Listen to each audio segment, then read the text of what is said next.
ખબરોમાં બન્યા રહેવા માટે બેલ આઇકોન દબાવો અને એબીપી અસ્મિતાને સબસ્ક્રાઇબ કરો. અમદાવાદમાં કર્ફ્યુની સ્થિતિની પોલીસ કમિશનર સંજય શ્રીવાસ્તવે સમીક્ષા કરી. અમદાવાદ શહેર પોલીસ અને એસઆરપીની 4 કંપનીઓ કર્ફ્યુની અમલવારીમાં કાર્યરત છે.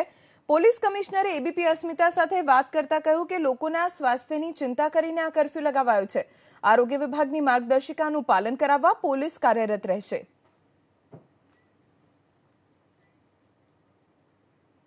અમદાવાદ શહેરના પોલીસ કમિશનર સંજય શ્રીવાસ્તવ સાથે સીધી વાત કરશું. શ્રીવાસ્તવ સર, 57 કલાકનો લોકડાઉન, મોટા પાયે કર્ફ્યુ 57 કલાકનો પૂર્ણ થવામાં આવ્યો છે. કઈ રીતના કામગીરી પોલીસની અત્યાર સુધી રહી? પોલીસની જે કામગીરી છે હું શબ્દોમાં મતલબ વર્ણન કરું આની જગ્યાએ આપ રોડ જોઈ શકો. રોડ બિલકુલ ખાલી છે. તો પોલીસની કામગીરી બહુ સારી છે. હાલમાં તમામ અધિકારીઓ અને માણસો એમને બહુ સરસ કામગીરી કરી છે. સર, આવતીકાલ સવારે 6 વાગે આ કર્ફ્યુ પૂરો થાય છે. ફરી રાત્રિ કર્ફ્યુ તો રહેશે, તો એ દરમિયાન કેવી કામગીરી પોલીસની રહેશે? કર્ફ્યુ એટલે તમામ મતલબ દુકાનો વગેરે વગેરે બધું બંધ, અવર જવર બંધ, આ પ્રકારનું રહેશે. પણ આ જે કર્ફ્યુ છે આ જો કદાચ નાઇટ કર્ફ્યુ રાખવામાં આવે વગેરે વગેરે તો ત્યારે આ સ્વાસ્થ્ય રિલેટેડ કર્ફ્યુ છે એટલે લોકોની અવર જવર ઓછી રહે, બહુ જરૂરી છે.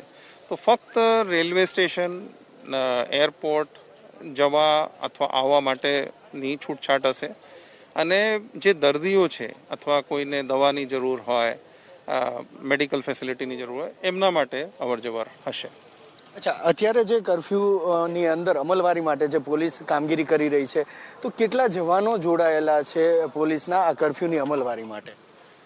સમગ્ર અમદાવાદ શહેર પોલીસ અને સાથે 4 કંપની એસઆરપીની છે. આટલા બધા અધિકારીઓ અને માણસો બધા લોકો જોડાયેલા જ છે. અચ્છા સર, પોલીસના જવાનો પણ કોરોનાથી સંક્રમિત થઈ રહ્યા છે, તો એમની ટ્રીટમેન્ટ માટે કઈ રીતની વ્યવસ્થા છે? પોલીસ વિભાગના અધિકારીઓ હોય, માણસો હોય, કોઈ સંક્રમિત થાય તો એમના માટે વ્યવસ્થા કરવાની જવાબદારી વિભાગની છે. અમે ધ્યાન રાખીએ છીએ, ભલે આ હોમ ક્વોરન્ટાઇન હોય અથવા હોસ્પિટલાઇઝ હોય. પ્લસ સાથે પરિવારોને પણ તકલીફ ના થાય આ પણ જોઈએ છીએ.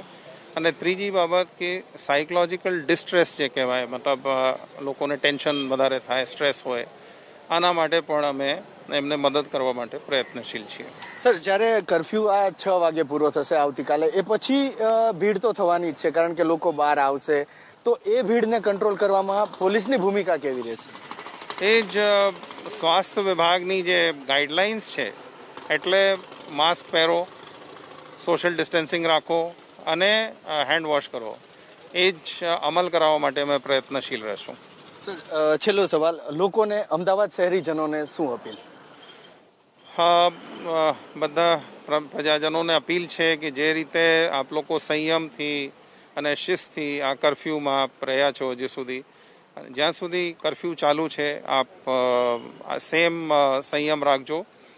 અને બીજી વિનંતી છે કે જે સ્વાસ્થ્ય વિભાગ દ્વારા જે ગાઈડલાઇન્સ છે, માસ્ક પહેરવાની, પછી સોશિયલ ડિસ્ટન્સિંગ અને હેન્ડ સેનિટાઇઝેશન, આનું આપ ધ્યાન રાખો.